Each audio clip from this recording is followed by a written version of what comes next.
last year, I know it increased sales increased across the board by over 25%, which is, I mean, that's one of the to me, that's like one of the faster growing industries out there. Hey, this is Writers Row, where we talk about the writing community on Twitter. We talk about the business side and the creative side of writing. I'm DC Wright-Hammer. I'm David Gane, and we have a special guest.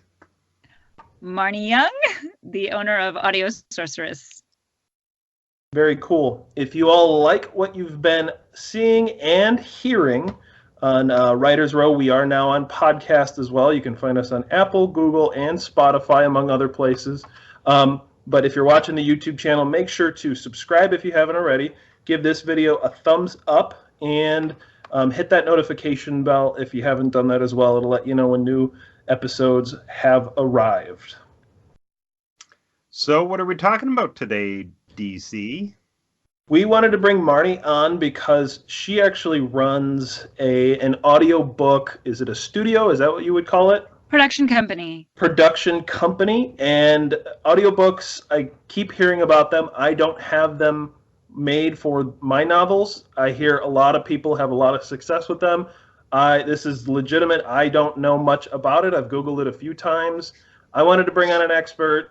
I wanted to be able to dig in and find out for myself. I know a lot of people have questions on it, and you know, what direction should they go with it, and some finances are involved, and so we wanted to bring on somebody who knows the industry, who has some familiarity with it, and just kind of see where it goes. So as always, I have an open-ended question to begin. So Marnye, what's an audiobook? Let's just start there and let's see where it takes us. Well, I mean, it's a book that you can listen to. You know, it's nonfiction, fiction, whatever the book is, it can be listened to, and that's an audiobook. And it can have it on digital, obviously, or you can have it on CD, which a lot of people still do. My husband actually is commuting all the time, and he constantly listens to the CD because his car has the CD player, and he doesn't subscribe to Audible and all that. So he's perfectly content to go to the library, get like 10 audiobooks and just pound through them because he has like a 4-hour commute every day. So, nice. Yeah. Wow. Yeah, no. Nice on the commute, but nice that he has entertainment. But it's wonderful but it makes a big difference. You're sitting in traffic and everything. And for somebody like me, being a mom and being on the go, it's just great to just be able to get in your car and listen. And that's my chance to actually read. I think that's where people get confused sometimes because they're like, well, it isn't really reading, you're listening. And actually, they've done a lot of studies on this and found that not only is it reading, but it actually has more benefits than reading off of a page, which I found really interesting. But it makes sense because you're working with different parts of your brain. The information that's being processed is being processed in a whole new way than what you're normally used to. Yeah, that's. That's awesome. I am kind of curious, what other benefits do you get? Do you know? I don't actually, to be honest. That's don't know, but I did read that they said that there are benefits beyond what you get just reading off a page. And like I said, I mean, again, that's the only thing I can think of is that it's almost like if you're right-handed and all of a sudden you decide to use your left hand, all the information that's going to your brain it is completely different, and new pathways or whatever. Yeah, new pathways, and that's my understanding that it's like that because you're so used to, or a screen, a page, that your body's doing a lot of new and exciting things that it doesn't normally do in order to take in that information. I'm going to go out on a limb real quick because I don't know any of the science behind it, but I want to take some guesses, and then I'm going to look it up after the show. And if people want to say, DC, you're crazy, put it in the comments down below. But that's what you're doing. You're just baiting for comments, aren't you? Well, sort of. But I want to speculate because I've never actually listened to an audiobook. I do podcasts, so I do listen to some podcasts, but it reminds me of when I read to my children. And it becomes more about the social interaction or it becomes as much about the social interaction as it is about what you're consuming, whatever stories being told. In that case, there's usually pictures on the pages and things like that. But it feels more like a social experience. It feels like you're part of something, even a little more than interacting with a page that has words on it that you're flipping. Sure, you get lost in those as well, but when you're driving, you're doing some kind of activity that is mindless and you can bring a voice and a story into that whole process. It feels very human to me. It feels very much like reconnecting and socializing, even though it's sort of in one direction. And I feel like that can bring a lot to the table. Again, this is all speculation, but it's really cool to just think about like that. I think it makes complete sense, and it's there's a woman that published something on her blog, Tashi Lane. She's actually I did an audiobook for her, but the reason I'm mentioning is because her whole blog is about like who doesn't want to be read to, and as a child you want to be read to, and as an adult you want to be read to. There's a level of comfort, no matter what it is. It's hearing that human voice and remembering what it's like to hear, you're like your kids are now. You remember what it was like to be read to, and there's like you said, there's that social interaction, and there's nothing that can take that exchange that happens. Nothing can take the place of that. And I think an audiobook though has a chance at filling that need that you're talking about. For sure. So then let's get into this then. When you say I'm an author. I'm an author. I have books. Let's just pretend. Let's just pretend in this scenario. And how do I get my book turned into an audiobook? Do I approach you, or is it something I would go through with a publisher? What's the process on that? Well, it all depends on, some publishers are excited to get to put the books to, work with their author to get the books on audiobook. Other publishers don't think it's necessarily worth it. So sometimes they'll go, they get permission to go out and do, publish the audiobook on their own without the publishing company that they're with. That does happen. They'll give them the rights so that they can do that. But if if you're not with a publisher, ACX, are you familiar? Yeah. So ACX or Find a Way, those are the biggest ones I can think of, where you can just go on there and put your book up there. I mean, it's this simple. It's like, it's ridiculous how easy it is to get an audiobook made if you want that. Put it on there, do auditions, you can even also search profile. Like if you need a Boston accent, you can search narrators, producers that do that kind of thing. And then you can reach out to them directly and say, I'd love for you to audition for this, or I'd actually love to offer you this. That's happened before to many of us. And so, okay, so once you pick your narrator, right? Yay, you got your narrator, narrator/producer, right? Because they're gonna do everything for you. You don't, as an author, you can be as involved in it as much as you want. But so you give it to them, and then what they do is they give you a first 15, they call it a first 15 minutes. And the idea is that 15 minutes has, all the main characters in it. So even if they have to pull from different places to ensure that they have all the character voices, like the ones that you're really, really dead set on, so you can hear that and know whether or not that's what you're looking for, or if you need something else. Also with pacing, rhythm, tone, it establishes all of that right away for you. So then you've got that. You get to listen to it. You think, what, this is good, but I think I need something here, or I need a different attack. like, because this is actually, my book is funnier than, or whatever it is. Mm-hmm. And you can come back to them and say, okay, here's what worked, here's what didn't work. Or, you know, in many cases, I think they're like, great, it works, it sounds good, proceed. And so the next step is you do the entire book.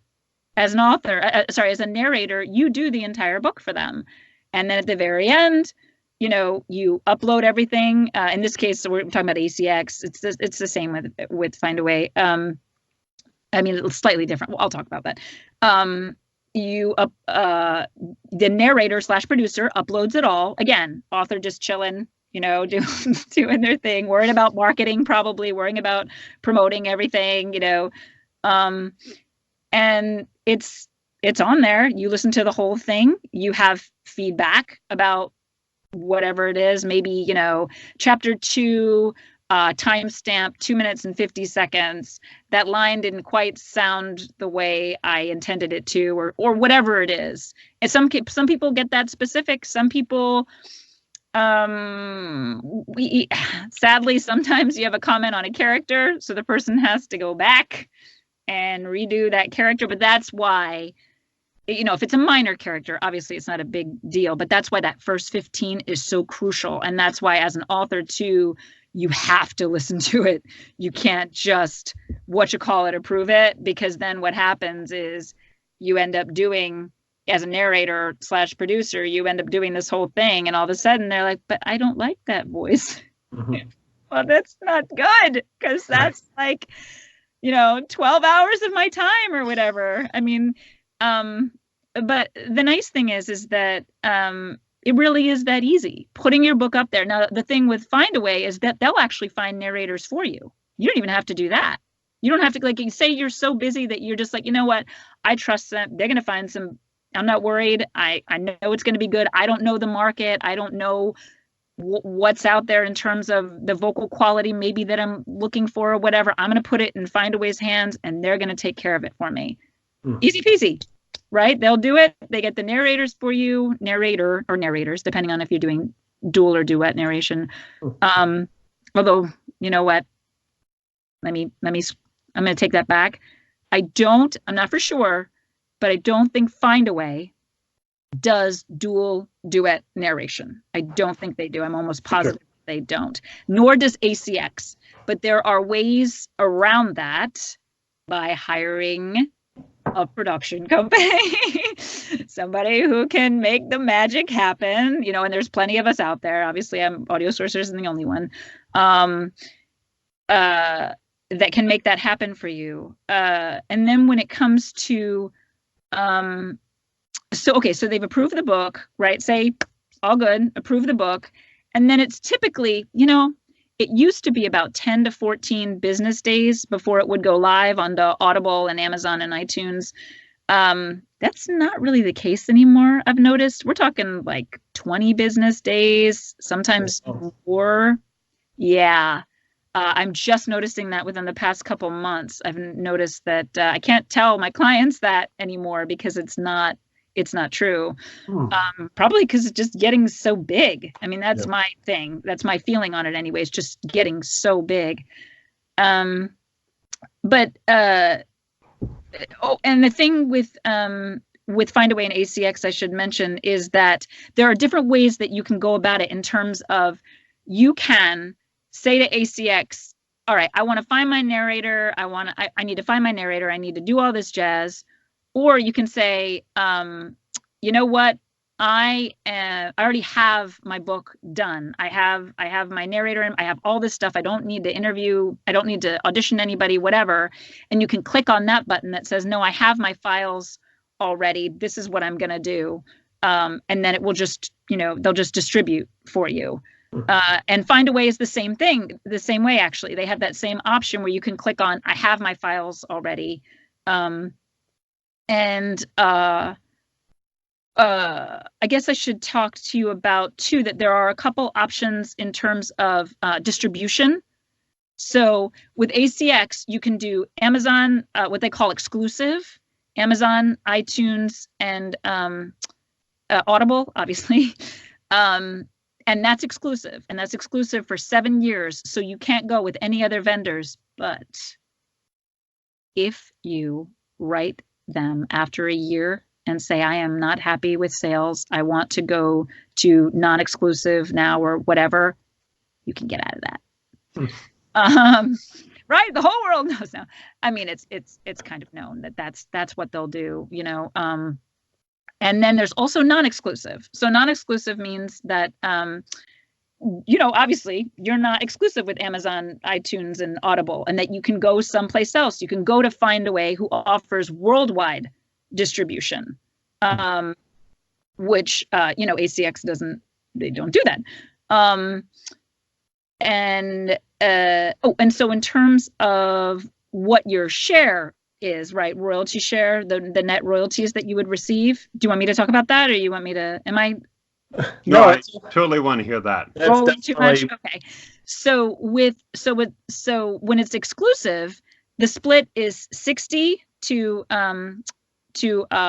ACX and 40% to the author. And if you do not exclusive, it's 25% to the author. Your cut is 25% instead of, yes. And the thing is, people go, ooh, why would I want to do that? Well, there are things to consider. So, for instance, if you're mostly like, if most of your readership is in North America, you know, probably you just want to go with the exclusive track and just get Audible, Amazon, and iTunes. But if you've got, you know, we have global clientele, and that doesn't work. You know, they need that global distribution. So, you know, you could skip ACX altogether and just go with Findaway. But I know there's a lot to talk about. But the thing is that ACX, your 25% is your 25%, and if you go with Findaway, they're going to charge you an extra 20% on top of your royalties, because they do marketing. They do a lot for you. They offer a lot of extra services, and that's what you're paying for. You're paying to be in good hands.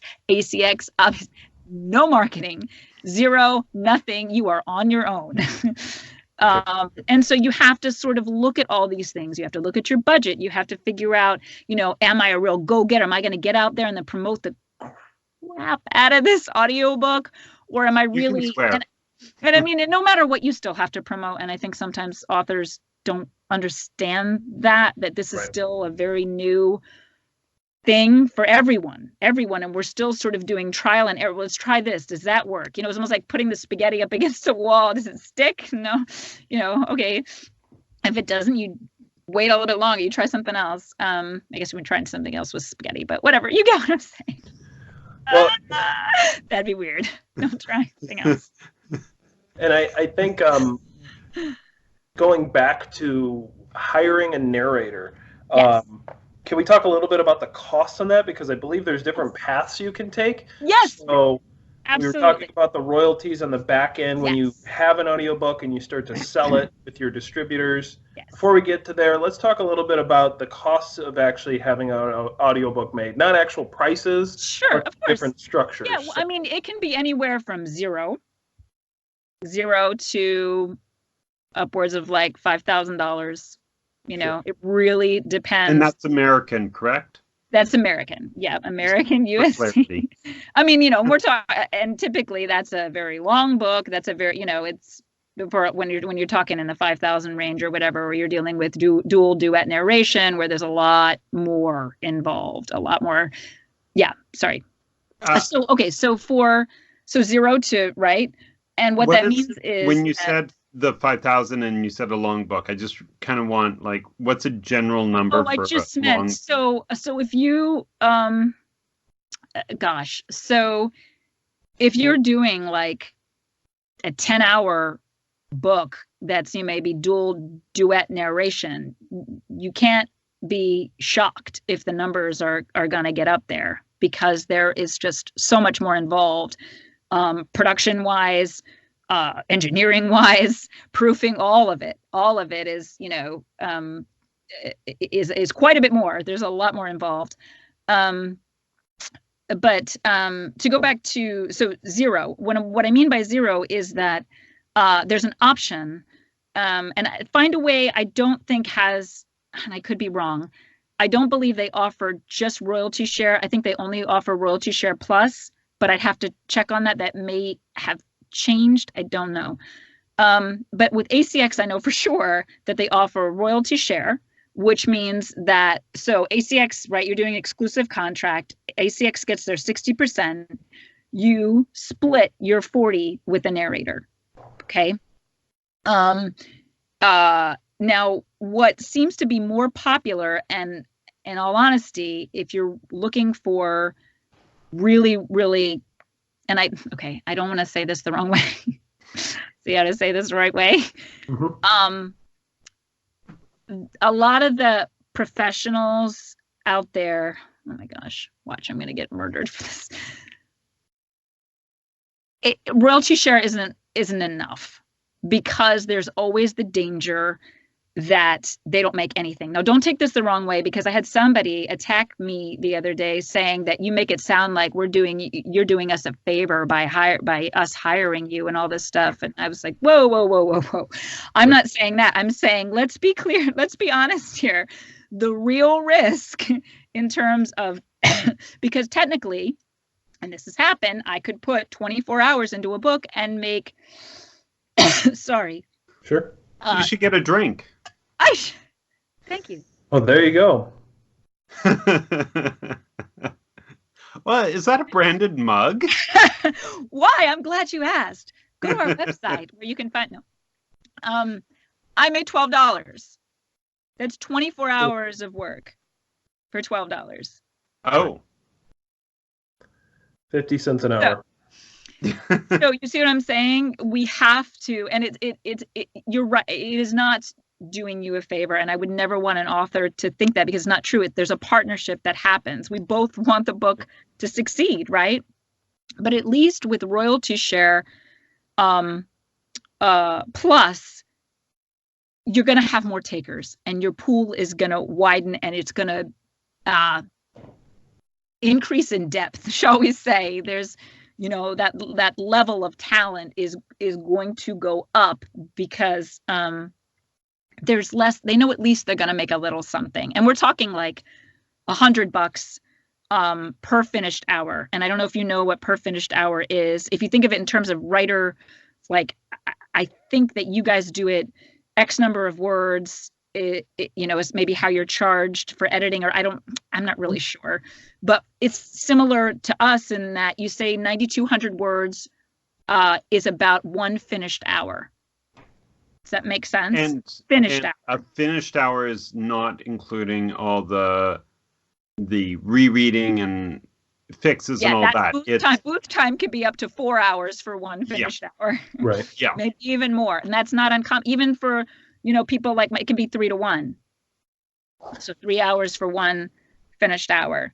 Okay. So just something to keep in mind before people, because I've heard somebody wanted to give me $200 for an 8-hour book.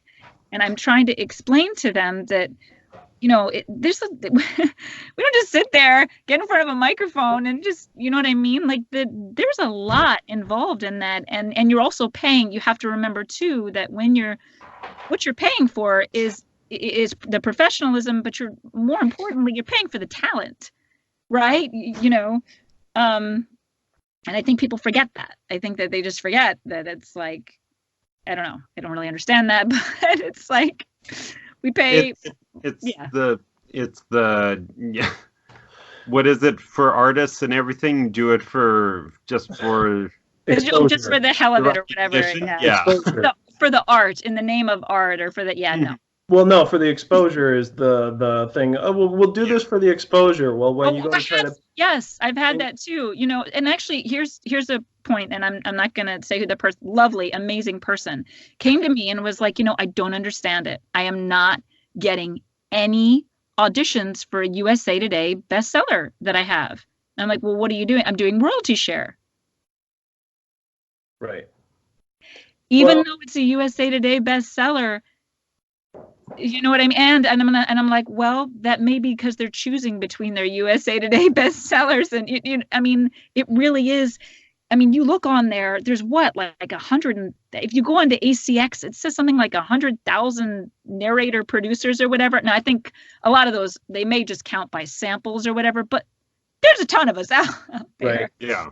So, Well, and that's so the joke is when you go to try to pay your light bill with exposure, they don't actually oh, take. I like that. That's I like that's that. the problem with it. I think what's Should try that interesting next to me about the royalty share is that it's putting some of the risk of producing this book on the narrator. And from an indie author perspective, I think that it's attractive because we hold the risk for a lot of the other things we do. So when they want to do this audiobook, they want to do one more thing to invest money in, and they see that there's this royalty share, basically zero up front for some narrators. Yes. It's very attractive. But I think to emphasize, on the other side of that, and like I said, it's very attractive. I'm an indie author. I'm like, oh, zero up front. That sounds great. Yes. But the narrator is a person who's trying to make a living, who's trying to do this.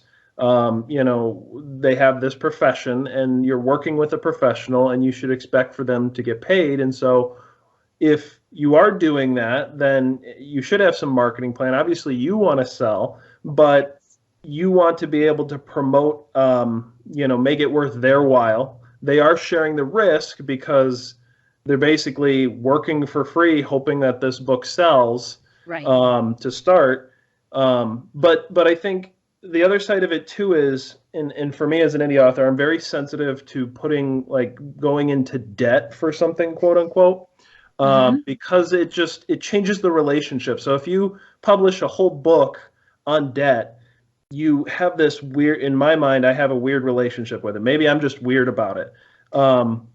So that's the way I kind of see this royalty split is you're basically going into sort of royalty debt with this narrator. And to me, that it's not as attractive because I would rather, even if it's expensive up front, I'd rather maybe not split that risk, own the whole thing outright. They get paid. I feel better for paying someone for their services.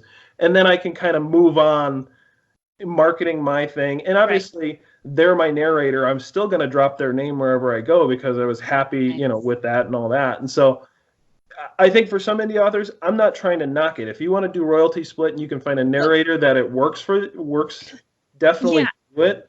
The thing is too, tremendous talent for people doing royalty share. That's, and I have made some nice money from royalty share. I was giving you like the horror, scenario, and just trying to get people to understand, since you said I'm talking to people that, either, well, I guess if they have an audiobook, then they already know, but if they don't, then, that there's just a lot more involved, and that a narrator isn't being selfish or greedy or anything like that, because how does that serve us? It doesn't, but I know people who it's their bread and butter, royalty share. So especially romance, but it hasn't been that way for me. So it's okay. So I'm kind of curious then, like you mentioned ACX, which is kind of through Amazon, correct? Yes, correct. Yeah. Okay. Audible Creation Exchange. Yeah. Oh, okay. There we go. Thank you. Nice. I never knew that part. And then the other one, what is the difference between them and you? Oh, sure. So you can get to us through ACX or Find a Way, and it's sort of that button that I was saying that you click on that says we have all our files. So we still do the first 15 minutes. We still do. So you're asking what's different. That's all the same. Okay, what's different, I would say, is that we do the heavy lifting. In other words, we're coordinating everything for you, whatever needs to happen. I think the biggest thing for us, for our company specifically, is that we promote the flip out of your flip out of our clients out of their books, their audio, whatever we can do, and at no cost to you. Now we have ways that will come to you and say, hey, have you ever thought of this? Have you ever? Yes, this does cost money. This does, nothing crazy. We're not like saying, drop $500 over here or whatever, but cost effective things that could boost sales, or at least, get the momentum going, and that's one thing that we pride ourselves on, is that we do that, and we do it because we love it and we want our clients to succeed. Right. It feels good to get that. We love, like, we just started a thing called Meet the Author Mondays. I don't know if you've seen that yet. These are our clients, and it's just a mini one little question that they have, like whether it's what got you started or whatever, and they go for 2 minutes, because 2 minutes is what you can put on IGTV, on Instagram, and all these different things. So we have you on YouTube, we have you on our website, we have you, we have, if I include myself, something like, I don't know, maybe 15,000 followers or whatever, somewhere around there. So, we're talking Twitter, across all the social, but that's what we use. It was so funny because somebody came to me and said, well, what other marketing promoting do you do besides social media? And I was like, what other marketing besides social? I was like, that's where it's at. Those are your people. That's a huge chunk of your audience. Like, that's how you tap into that. Everybody and their mother and their grandmother and their great grandmother is in their dog. I mean, you can see, like, dogs have their own Instagram, is on social media. So why wouldn't we use that as our avenue to get the word out? Because I actually was talking about this the other day, that, I know for a fact that especially India, you guys don't get enough exposure. You don't. And it's crazy, because there's so much talent out there that people need to know about, so even if they don't end up buying the audio, maybe they buy the book. I don't know. But, that's how we, because the process is we still offer the 15 minutes. We still do the turnaround, here's the whole book. What do you, but we also, we add music to things, and there's just a bunch of other little, we call them goodies. There's a bunch of little other goodies that come with, hiring us.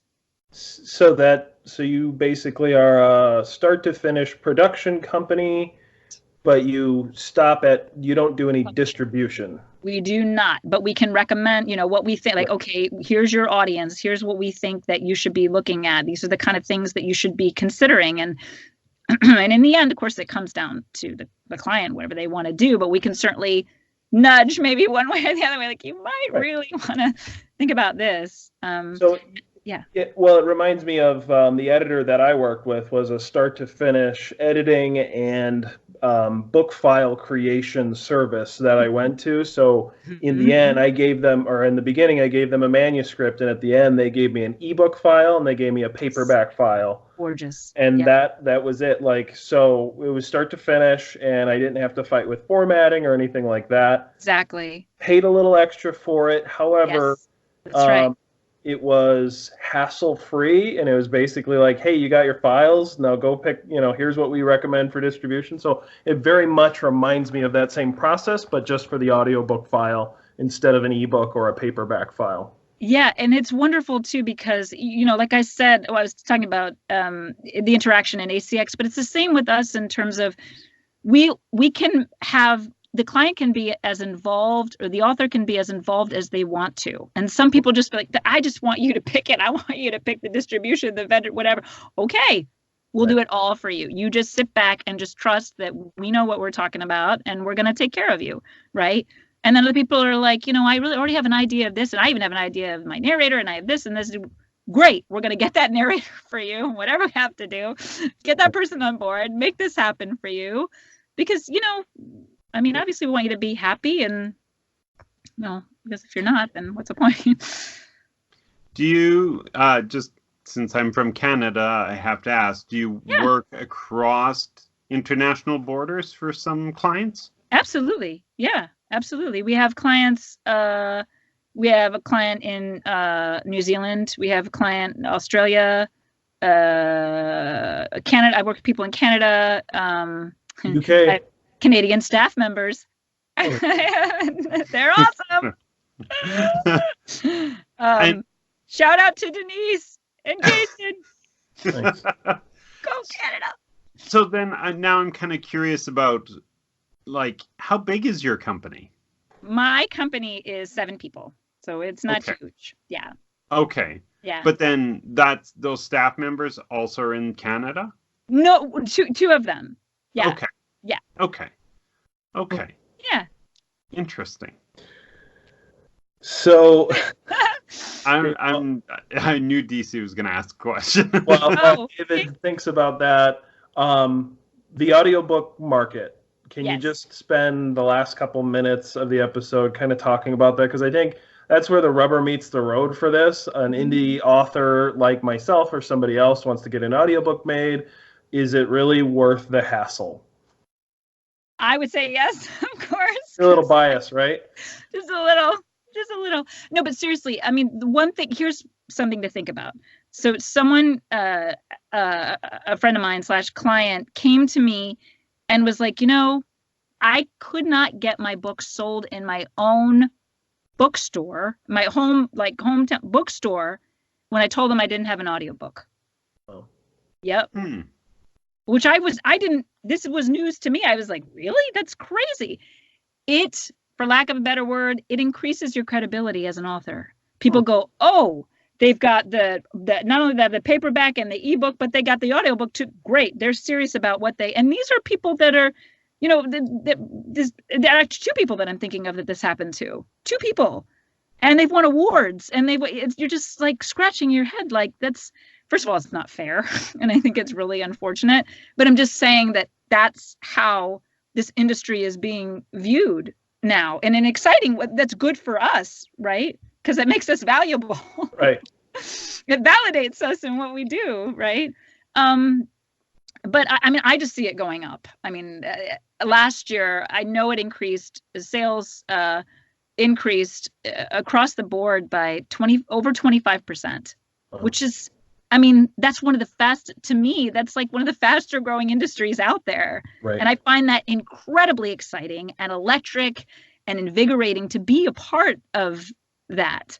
And I guess that's another thing too, with just to go back to what sets us apart from this kind of energy, this kind of attack with our clients, that we're like, what can we do? And in fact, you would laugh, but our staff, so we have our engineers, and we have our director of media relations, and we have our graphic designer, this and that, whatever. And we talk about all engineers, everybody, what can we do to make this company better?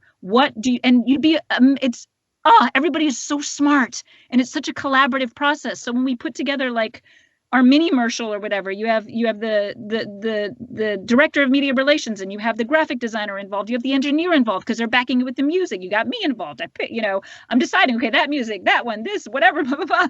Right.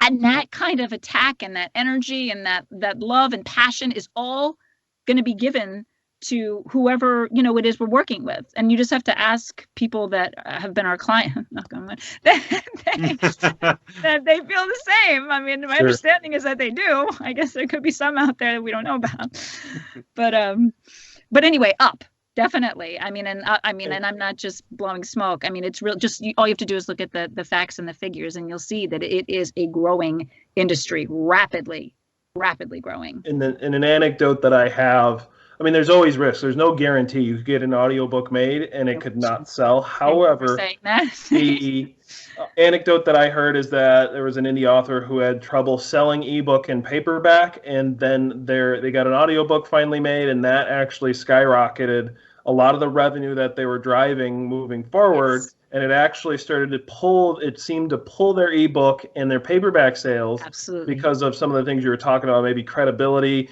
maybe somebody's like, hey, that looks really cool, and I actually want to read that in a paperback rather than this or that. And a narrator even may have other connections to other people, so by getting that word out there, other people are being exposed to your book that might not have been. Sure.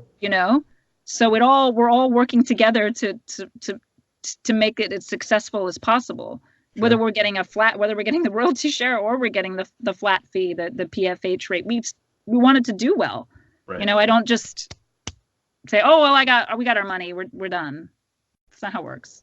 So, any parting thoughts, David? No, I've got a lot to think about. So yeah. Absolutely. So, and I'm not even going to ask my silly questions anymore. Oh, No, well, I'll take a silly. okay. Do you have slippers on? I wish. Okay. No, I got Do you in like trouble for carrots? wearing slippers because I fell down the stairs when I had. Yeah. Do you like carrots? I do love carrots, actually. Okay. Sorry, those were the two questions she said she would ask when she got got nervous. Okay. Do you have slippers on? I don't. Anybody slippers? No. No, Do you like although carrots? it's winter outside, so I'm surprised I'm not. So Yeah, I love slippers. Oh, so cozy. yeah. Okay, On that DC, note. wrap this up. And on that note, we've been promoting Audio Sorceress the entire show. However, I'd like to give you an opportunity to say anything else that you'd like to say and let our listeners know. Oh, sure. So we're a globally recognized company, like I was mentioning to everybody here. We have clientele all over the place, and we're going to take good care of you. So come to us and, let us know your thoughts, concerns. We'll walk you through everything that you need to know to make sure that you feel taken care of. And I promise you, you are in good hands. And I said to somebody the other day, we'll leave the light on for you. There you go. You remember? Oh, yeah. Extra points for whoever says that in the comments, knows where that's from. Put it in the comments, and that'll tell us your age. Okay. You and know what? shout out to Sean McMahon, the American way I say that, because Audio Sorceress is from him. Just so you know, I didn't come up with that.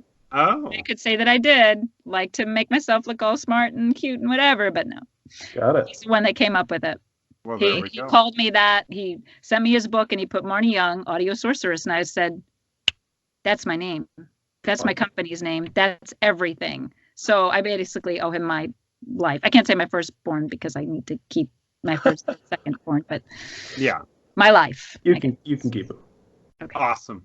Okay, I'm not promoting anything. It's all for Marnye today. Aww. Okay. Thank you. I will promote the fact that we are on Apple Podcast, Google Podcast, and Spotify, among other places. Make sure to subscribe to that so you get the latest episode downloaded right to your phone. And you can hear more about things like audiobooks from people like Marnye and other guests that we have. So I'll just promote that. So appreciate everybody's time if you've been watching this long, and we will catch you next time. Thank you. Thanks, Marnye. Thank you, Marnye. Thank you. Bye.